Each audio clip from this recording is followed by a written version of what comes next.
Marvel's Agents of S.H.I.E.L.D. Recap: The Magical Place. By Evan Valentine, published January 8, 2014. Marvel's Agents of S.H.I.E.L.D. Season 1 Episode 11 Recap: The Magical Place. Evan recaps tonight's episode of Marvel's Agents of S.H.I.E.L.D. Previously on Marvel's Agents of S.H.I.E.L.D., Agent Coulson has fallen into the nefarious of Centipede. Mike Peterson, once foe now friend, has apparently been blown to smithereens. The gang is rudderless as they attempt to find their lost leader.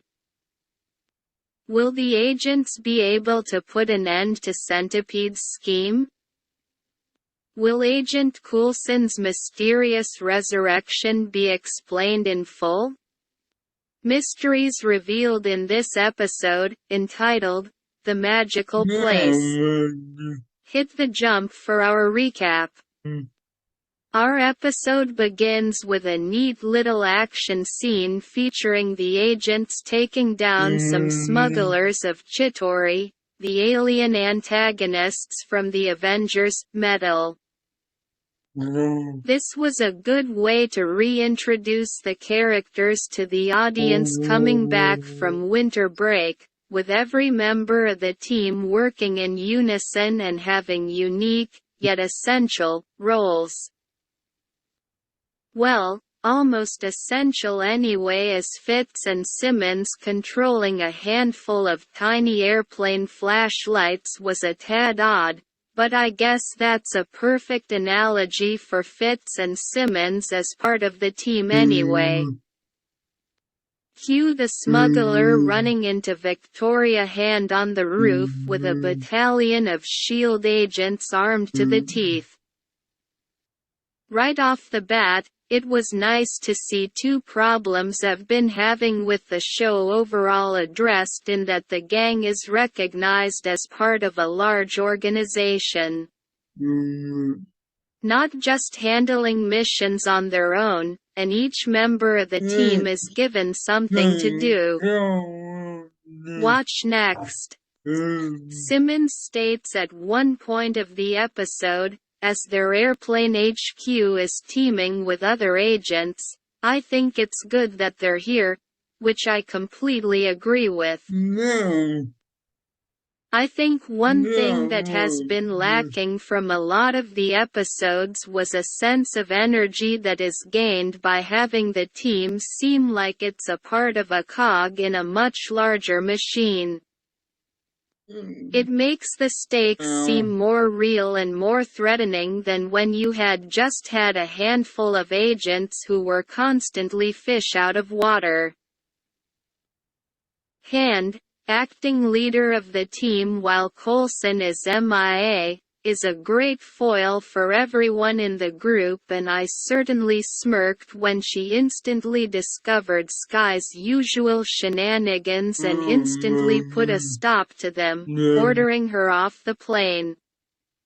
Meanwhile, Agent Coulson is being interrogated by Centipede and their leader, Poe, I mentioned in my previous review that Poe came across as something of a Hannibal Lecter-esque character, but this go-around is just your typical megalomaniac, spouting off exposition. This is later solved though by the clairvoyant, Centipede's enigmatic commander, surprisingly offing him and giving his duties to Reyna, his former second-in-command. Poe does however go over a tiny nugget of Coulson's backstory before kicking the bucket as it's revealed that Phil lost his father at a young age. Man, having kids in superhero universes is just signing your own death warrant. On the other end of town, Skye is attempting her own method of finding Coulson's location. This part of the episode is painful. It seems more like filler than anything else as Skye shuffles from set piece to set piece, going so far as to pass herself off as Agent May to the character Mr. Rathman, played by human giants Rob Hubbell. As I had stated in past reviews, you can really begin to see the line between the elements of the show that are holding their own and those that are sinking, with Skye and her plot lines slowly floating into the murky depths. Coulson's interactions with Reyna, discussing his resurrection and the loss of his beloved cellist, were involving, and the relationship between the two is hopefully something they can continue to expand upon in the future, as you can see a nice chemistry between the two developing.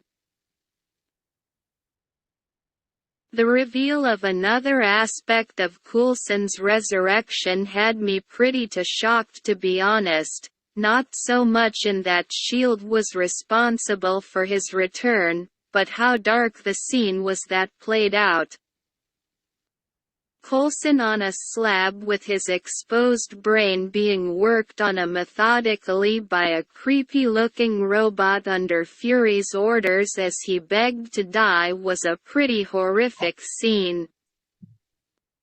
It's strange that for a show that's been pretty clean to this point that they'd create such a horrific display. I'm not knocking it by any means, and I hope the show will reveal how the procedure took place and whether or not Coulson is in fact human anymore. Hopefully this will lead to a confrontation between Coulson and Fury at some point in the future of the series, or perhaps in Avengers 2: Age of Ultron.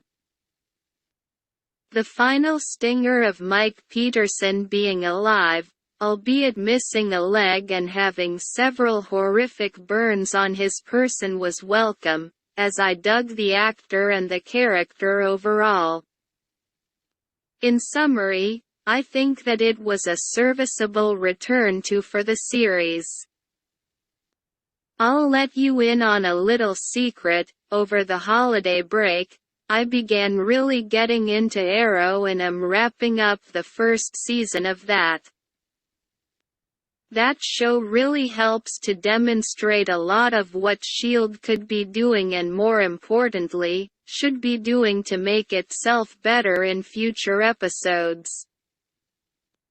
As it stands, I find myself frustrated with a lot of aspects of the agents, and I feel that with each episode, for every one step forward, we get a step back without ever missing a beat. Grade C. Agents of MISCELLANEA. Is that a Roomba? Good lord. Even their bombs have to have the S.H.I.E.L.D. logo printed on them?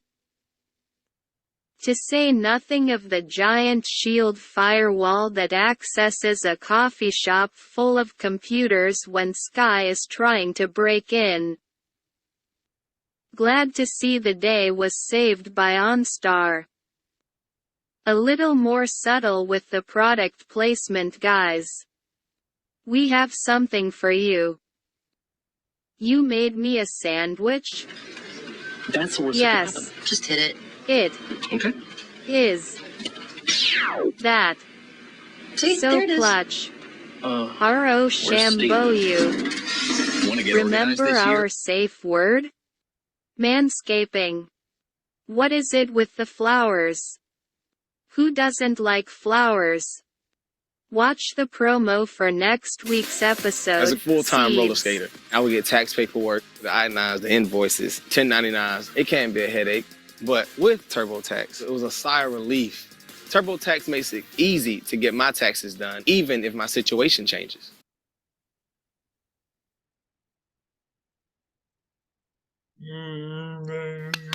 That was easy. In this project, we're going to turn the somewhat useless